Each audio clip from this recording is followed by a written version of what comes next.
எனதருமை மாணவ நண்பர்களே, வருங்கால அரசு அதிகாரிகளே, அனைவருக்கும் வணக்கம். நான் உங்கள் பொன்வேல் பாண்டியன், நடப்பு நிகழ்வுகள் ஆசிரியர். இன்றைய தினத்தில் நம்ம பார்க்க போகிறது புதிய மாதத்தின் முதல் நாளுக்குரிய நடப்பு செய்திகள். அதாவது ஜூன், இப்போ தான் ஜனவரி வந்து பாருது, அதுக்குள்ளே ஜூன் மாதம் வந்துச்சு. இன்னும் 1-2 மாதத்தில் குரூப் 1, குரூப் 2, குரூப் 4 தேர்வுகள் வரப்போகுது.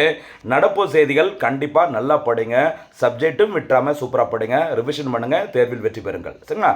நடப்பு செய்திகள் இன்றைய தினத்தை நம்ம பார்க்க போகிறது ஜூன் 1ஆம் தேதிக்குரியது. ஃபஸ்ட்டு பார்க்க போகிறது தலைப்பு செய்திகள். அதுக்கப்புறம் நடுவில் சில போனஸ் கேள்விகள் இருக்கும் ரிவிஷனுக்காக. இறுதியாக சூப்பர் சிக்ஸ் கேள்விகளும் இருக்கும். சரியா? இந்த விரிவான செய்திகளை நல்லா பார்த்துட்டு நீங்கள் அந்த கேள்விகளை பதில் சொல்லுங்கள், தேர்வில் வெற்றி பெறுங்கள். இந்த வருஷம் நமக்கான அரசு பணியை கண்டிப்பாக உறுதி செய்ய வேண்டும். அதற்கான முயற்சிகளை ஒவ்வொரு நாளும் நான் செஞ்சுட்டு இருக்கிறேன். நீங்கள் தொடர்ந்து ஃபாலோ பண்ணுங்கள். நம்ம ஹார்ட் ஒர்க் எஃபர்ட்ஸ், அந்த நோட்ஸ் ப்ரெசன்டேஷன் பிடிச்சிருந்து அப்படின்னா நம்ம சேனலை சப்ஸ்கிரைப் பண்ணி வச்சுக்கோங்க, பெல் பட்டனை கிளிக் பண்ணி வச்சுக்கோங்க, நோட்டிஃபிகேஷனை காட்டும். ஃப்ரீயாக இருக்கும்போது வீடியோ பார்த்து நோட்டு போட்டு மறக்காமல் எழுதி வாய்ப்பு கிடைக்கும் போது ரிவிஷன் பண்ணிக்கோங்க. ஆரம்பிக்கலாமா? ஜூன் 1ஆம் தேதி இருக்கிற தினசரி நடப்பு நிகழ்வுகளின் தொகுப்பு. ஃபர்ஸ்ட் பாயிண்டை பாருங்க. அருமையான தலைப்பு செய்திகள் இன்றைய தினத்தில் கிடைச்சிருக்குது. ஜூன் 1ஆம் தேதி எப்பவுமே ஒரு மாதத்தின் முதல் தேதியில் வர்ற நோட்ஸை நல்ல முக்கியத்துவம் கொடுத்து பாருங்கள். சரிங்களா? தலைப்பு செய்திகள் ஜூன் 1ஆம் தேதியில் ஃபஸ்ட்டு ஐபிஎல் சாம்பியன் 2026 யார் மாதிரினா ஆர்சிபி. விராட் கோலி அவர்களோட ஆர்சிபி அணி சாம்பியன் படத்தை வின் பண்ணியிருக்கிறாங்க. அது ஒரு செய்தி.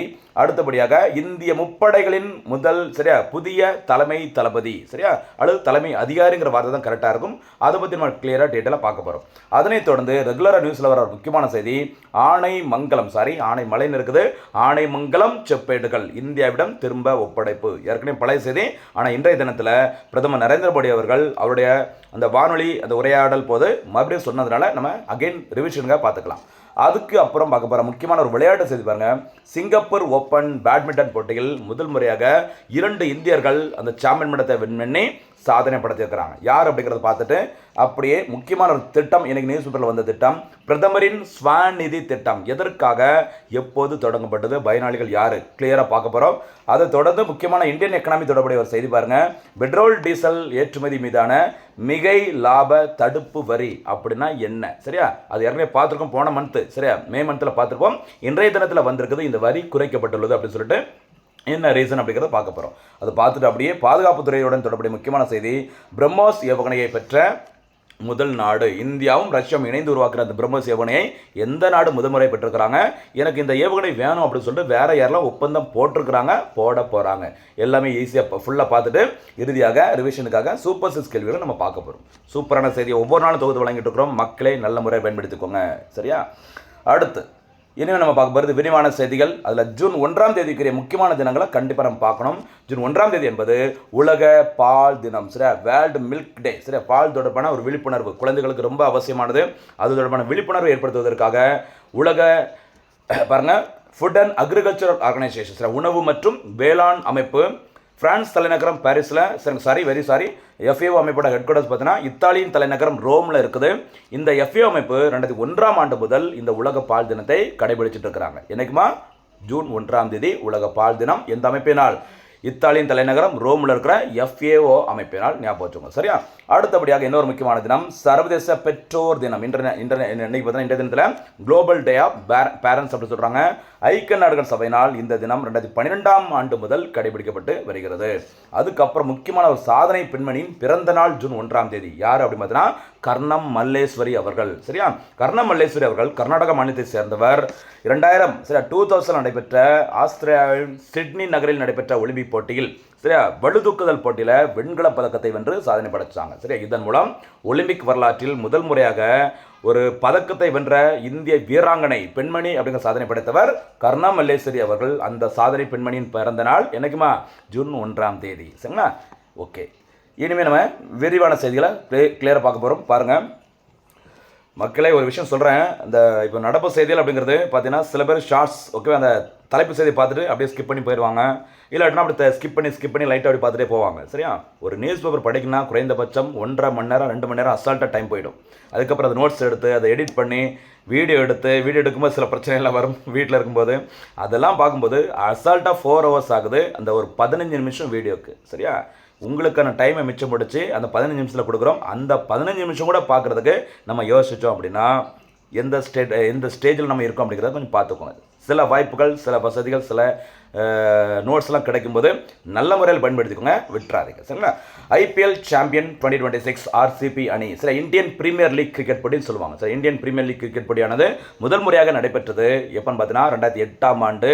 அந்த தொடக்க போட்டியில் ராஜஸ்தான் ராயல்ஸ் அணி, ஷேன் வார்னே உலக புகழ்பெற்ற ஒரு லெக் ஸ்பின்னர், ஆஸ்திரேலியா நாட்டை சேர்ந்தவர், அவர் தலைமையிலான ராஜஸ்தான் ராயல்ஸ் அணி சாம்பியன் வின் பண்ணியிருந்தாங்க. இந்த நிலையில் 2026ஆம் ஆண்டில் சரியா கண்டினியூஸாக அதாவது பார்த்தீங்கன்னா 19வது ஐபிஎல் கிரிக்கெட் போட்டி நடைபெற்றது. இதில் கலந்து கொண்ட மொத்த அணிகளின் எண்ணிக்கை 10.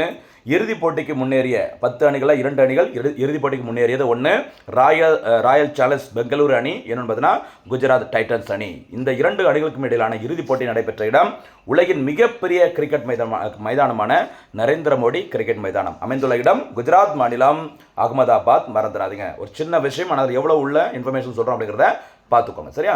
ஆர்சிபி அணியானது இந்த போட்டியில் அந்த குஜராத் டைட்டன்ஸ் அணியை பார்த்தீங்கன்னா 5 விக்கெட்டுகள் வித்தியாசத்தில் வின் பண்ணி இந்த ஐபிஎல் வரலாற்றில் 2வது முறையாக, அதுவும் தொடர்ந்து 2வது முறையாக சாம்பியன் பட்டத்தை வின் பண்ணி அசத்திருக்கிறாங்க. சரியா? இந்த இறுதிப் போட்டியில் 75 ரன்கள் குவித்து இறுதி வரைக்கும் நாட் அவுட்டாக இருந்த விராட் கோலி அவர்கள், சேசிங் கிங், ஓகேவா, நிறைய பேர் சொல்லுவாங்க. விராட் கோலி அவர்கள் 75 ரன்ஸ் வந்து அடித்து நாட் அவுட்டில் இருந்தாங்க. அவங்களுக்கு தான் man of the match award கொடுத்தாங்க. அதிக ரன்கள் குவித்தவர் இந்த போட்டியில் யார் பார்த்தீங்கன்னா ராஜஸ்தான் ராயல்ஸ் அணியை சேர்ந்த வைபவ் சூரியவன்சி அவர்கள் 776 ரன்ஸ், சரியா 776 ரன்கள் குவிச்சிருக்கிறாங்க. இந்த போட்டியில் அதிகப்படியான விக்கெட்டுகளை வீழ்த்தியவர் குஜராத் டைட்டன்ஸ் அணியை சேர்ந்தவரும் தென்னாப்பிரிக்காவை சேர்ந்த உலக புகழ்பெற்ற ஒரு ஃபாஸ்ட் பவுலர் ரபடா அவர்கள், சரியா 29 விக்கெட்டுகளை வீழ்த்திருக்கிறாங்க. சரிங்களா? ரொம்ப முக்கியமான செய்தி, விட்டுறாதீங்க. கிரிக்கெட்லேருந்து இந்த மாதிரி கேள்விகள் வரக்கு சான்சஸ் இருக்குது. சான்ஸ் உள்ள எதையும் நம்ம விட்டுறக்கூடாது. சரிங்களா? முப்படைகளின் புதிய தலைமை அதிகாரி. அடுத்த முக்கியமான செய்திக்கு போகலாம். இந்திய பாதுகாப்பு துறையில் ஒரு முக்கியமான நியமனம். இந்திய முப்படைகளின் 3வது மற்றும் புதிய தலைமை தளபதியாக, அதாவது தலைமை தளபதினு போடுறாங்க. எப்பவுமே முப்படைகளுக்கும் தலைமை தளபதி அப்படின்னா பிரசிடென்ட் ஆஃப் இந்தியா தான். சரியா? இங்கே சிடிஎஸ் ஒன்று பிராக்கெட்டில் கொடுத்துருக்காங்க பாருங்க. இதோட ஃபுல் ஃபார்ம் என்னமா? சிடிஎஸோட ஃபுல் ஃபார்ம் சொல்ல பார்க்கலாம். Chief of defence staff. சரியா? முப்படைகளின் தலைமை அதிகாரி. இந்த வார்த்தை தான் கரெக்டாக இருக்கும். ஆனால் எல்லா பேப்பரிலும் தலைமை தளபதி தான் போட்டுக்கிறாங்க. கொஞ்சம் கவனமாக இருந்துக்கும். சரிங்களா?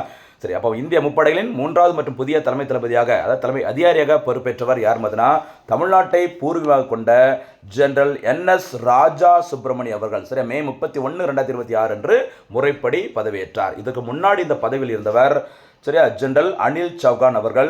இதே மாதிரி இந்த பதவி வைத்த முதல் நபர் யார் பார்த்தீங்கன்னா பிபின் ராவத் அவர்கள். சரியா? பிபின் ராவத் அவர்கள் 2019ஆம் ஆண்டு 2021, அதாவது 2019 தான் இந்த பதவி உருவாக்கப்பட்டது. ஜனவரி 1, 2020 பதவிக்கு வந்தாங்க பிபின் ராவத் அவர்கள். சரியா? 2021 டிசம்பர் 8ஆம் தேதி, சரியா, டிசம்பர் 8 பேய்களுக்கு ரொம்ப பிடிச்ச ஒரு நம்பரில் 8ஆம் நம்பர். டிசம்பர் 8 நீலகிரி மாவட்டத்தில் நடைபெற்ற ஒரு ஹெலிகாப்டர் விபத்தில் பிபின் ராவத் அவர்கள் அவங்க ஃபேமிலியோட போயிட்டு இருக்கும்போது, சரிங்களா, ஒரு 13-14 பேர் போகும்போது அந்த தீ விபத்தில், சரிங்களா, ஒரு ஹெலிகாப்டர் ஆக்சிடெண்ட்டில் மாட்டி அவங்க வந்து உயிரிழந்திருப்பாங்க. அப்போ பிபின் ராவத் முதல் தலைமை அதிகாரி முப்படைகளுக்கும். அடுத்து அனில் சௌகான், ரீசனாக புதுசாக வந்திருக்கிறவங்க தமிழ்நாட்டை சேர்ந்தவர் ராஜா சுப்பிரமணி அவர்கள். அடுத்த முக்கியமான ஒரு வரலாற்று செய்தி பாருங்க. ஆனைமங்கலம் செப்பேடுகள் இந்தியாவிடம் திரும்ப ஒப்படைப்பு. ஏற்கனவே செய்தியில் பார்த்துருப்போம், நம்ம வீடியோவில் பார்த்துருப்போம். இது இன்றைய தினத்தில் எதுக்கு பார்க்குறோம் அப்படின்னா, பிரதமர் நரேந்திர மோடி அவர்கள் ஒவ்வொரு மாதத்தின் கடைசி ஞாயிற்றுக்கிழமையில், சரிங்களா, த மேன் கி பாத் அப்படி சொல்லுவாங்களா, மனதின் குரல் அப்படிங்கிற நிகழ்ச்சியில் பிரதமர் நரேந்திர மோடி அவர்கள் குடிமக்களிடம் உரையாற்றுவாங்க. அந்த உரையாடலின் போது இந்த நிகழ்ச்சியை பற்றி, அதாவது ஆனைமங்கலம் செப்பேடுகள் தொடர்பாக கிளியராக பேசியிருந்தாங்க. அதனால் ரிவிஷனுக்காக அகைன் பார்த்துக்கோங்க, தப்பே கிடையாது. பாருங்கள், ஆனைமங்கலம் செப்பேடுகள் நாகப்பட்டினத்தை சேர்ந்தவை. என்ன டீடைல்ஸ் சொல்லி பாருங்கள். இவை இந்த ஆனைமங்கலம் செப்பேடுகள் 11ஆம் நூற்றாண்டை சேர்ந்த சோழர் காலத்து செப்பேடுகள் ஆகும்.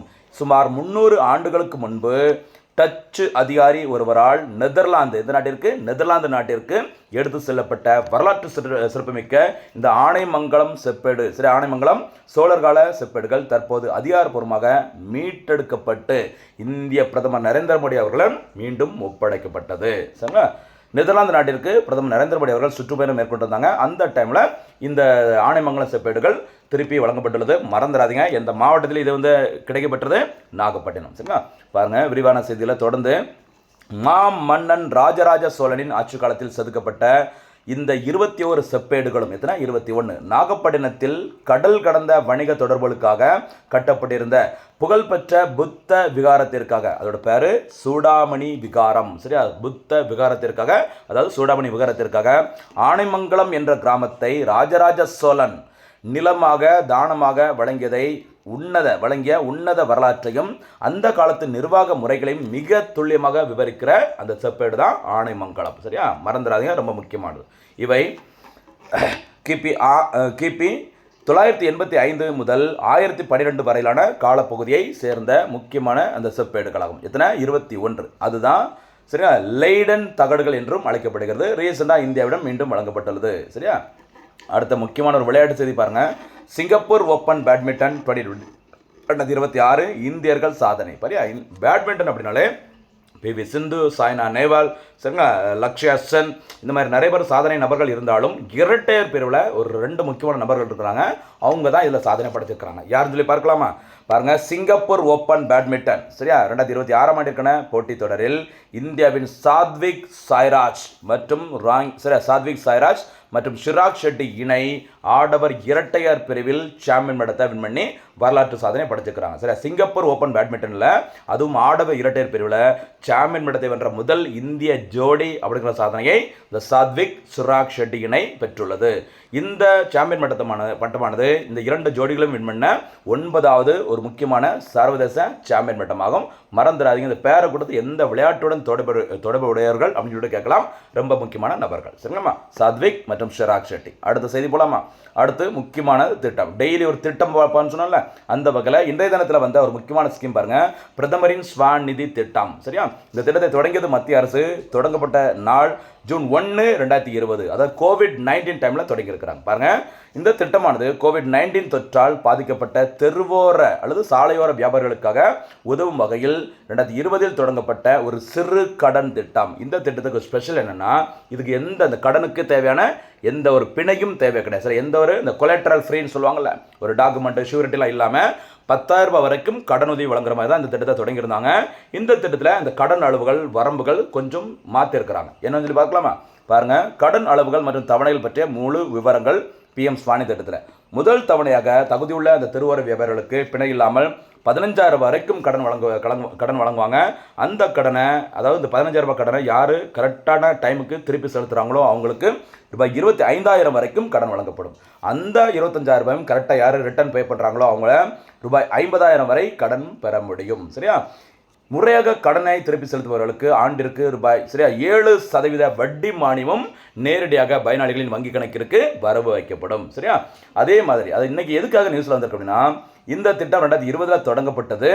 சரிங்களா, தற்போது நியூஸில் வர்றது காரணம் மே 2026 வரை இந்த PM ஸ்வாநிதி திட்டத்தின் மூலம் 17,800 கோடி ரூபாய் வரை கடன் உதவி அந்த சாலையோர வியாபாரிகளுக்கு வழங்கப்பட்டுள்ளது. சரியா, இன்னொரு கூடுதல் அப்டேட்டு, இந்த திட்டத்தின் கீழ் தங்களுடைய கடனை அந்த 15,000 ரூபாய், 25,000, 50,000 ரூபாய் கடனை முறைப்படி செலுத்தும் அந்த பயனாளிகள் ரூபாய் 30,000 வரைக்கும் கடன் பெறும் வகையில் UPI வசதியுடன் கூடிய ரூபே கடன் அட்டையும் பெற முடியும். சரியா, இந்த டெபிட் கார்டு மாதிரி, சரியா, கிரெடிட் கார்டு மாதிரி ஒரு அட்டையும் கொடுத்துட்றாங்க. அதில் 30,000 வரைக்கும் நீங்கள் கடனும் பெற முடியும். சரியா, PM ஸ்வானி திட்டம் மறந்துடாதீங்க, ரொம்ப ரொம்ப முக்கியமான திட்டம். ஜூன் 1 தெருவோர வியாபாரிகளுக்கான பிணையில்லா கடன் திட்டம். அடுத்து இந்தியன் எக்கனாமி தொடர்புடைய ஒரு முக்கியமான செய்தி, அடிக்கடி நியூஸில் வர்றது பாருங்க, மிகை லாப தடுப்பு வரி, விண்ட் ஃபால் டாக்ஸ் சொல்லுவாங்க. சரியா, இப்போ ஒரு மரத்துக்கு அடியில் நின்றுட்டு இருக்கும், அது மாமரம். சரியா, நம்மளாம் ஒரு மாம்பழம் பறிச்சா ஓகேவா, டேஸ்ட்டாக தான் இருக்கும், ஏதோ ஒன்று கிடைக்கும், வயிறு திருப்தி அடைக்கும். மாமரத்துக்கு அடியில் நிற்கும்போது நிறைய மாம்பழங்கள் எட்டாத தூரத்தில் சரியா நல்லா பழுத்து கீழே விழுற கண்டிஷனில் இருக்குது. ஆனால் கீழே விழலை. திடீர்னு பார்த்தீங்கன்னா பயங்கரமாக ஒரு காற்று அடிக்குது, மொத்தமாக மாம்பழங்கள் எல்லாமே நம்ம கையில் வந்து விழுது. அப்படின்னு நமக்கு திடீர்னு ஒரு அதிர்ஷ்டம் கிடைக்குதுல்ல, அப்படி பாருங்க, மிகை லாப தடுப்பு வரி அப்படின்னா என்னன்னு சொல்லி பாருங்க, நிறுவனங்கள் அல்லது தொழிற்துறைகள் தங்கள் சொந்த திட்டமிடல் அல்லது உத்திகள் காரணமாக இல்லாமல் சொந்தமாக ஒரு பிளான், லாபத்தை இவ்வளோ லாபம் அடையணும் அப்படின்னு சொல்லிட்டு எந்த ஒரு ஸ்ட்ராட்டஜி ஒரு பிளானும் போடாமல் அந்த நிறுவனத்திற்கு எதிர்பாராத வெளிப்புற காரணிகளால் ஒரு வெளியிலேருந்து ஏதோ ஒரு காரணத்தினால அடையும் திடீர் மற்றும் மிகப்பெரிய லாபத்தின் மீது அரசாங்கத்தால் விதிக்கப்படும் ஒரு சிறப்பு வரி. திடீர்னு அதிர்ஷ்டத்தில் இந்த பயங்கரமாக ஒரு சூறாவளி அடிச்சு நிறைய மாம்பழங்கள் விழுதுல, இவ்வளோ மாம்பழம் உனக்கு கிடச்சிருக்குது, அதில் ஒரு குறிப்பிட்ட மாம்பழத்தை எனக்கு நீ வரியாக தந்துரு. அந்த மாதிரி அவங்க ஒரு கம்பெனியோட சொந்த முயற்சி இல்லாமல் வெளிப்புற ஏதோ ஒரு நடவடிக்கை. இப்போ பார்த்தீங்கன்னா ஈரான் இஸ்ரேல் அந்த போர் பிரச்சனை போயிட்டு இருக்கும்போது அங்கே பெட்ரோல் டீசல் தட்டுப்பாடின் அந்த விஷயங்களை சில நிறுவனங்கள் பயன்படுத்திட்டு அதிகப்படியான லாபத்திற்கு பெட்ரோல் டீசல் வந்து விற்பனை செய்கிறாங்க. சரியா, இதெல்லாம் தடுக்கணும், ஏற்றுமதியை குறைக்கணும் அப்படிங்கிறதுக்காக இந்திய அரசினால் விதிக்கப்படும் வரிக்கு தானே பேர் மிகை லாப தடுப்பு வரி. சரியா, அதாங்க கிளியராக கொடுத்துருக்கும் பாருங்க. போர் மற்றும் சர்வதேச நெருக்கடி அல்லது சந்தையில் ஏற்படும் திடீர் தட்டுப்பாடு போன்ற காரணங்களால் பொருட்களின் மீது விலை பல மடங்கு உயரும் போது இந்த வரி அமல்படுத்தப்படுகிறது. சரியா? ஓகே, அடுத்து பாருங்க, ஒரு முக்கியமான பாதுகாப்பு துறையுடன் தொடர்புடைய ஒரு முக்கியமான செய்தி பாருங்க.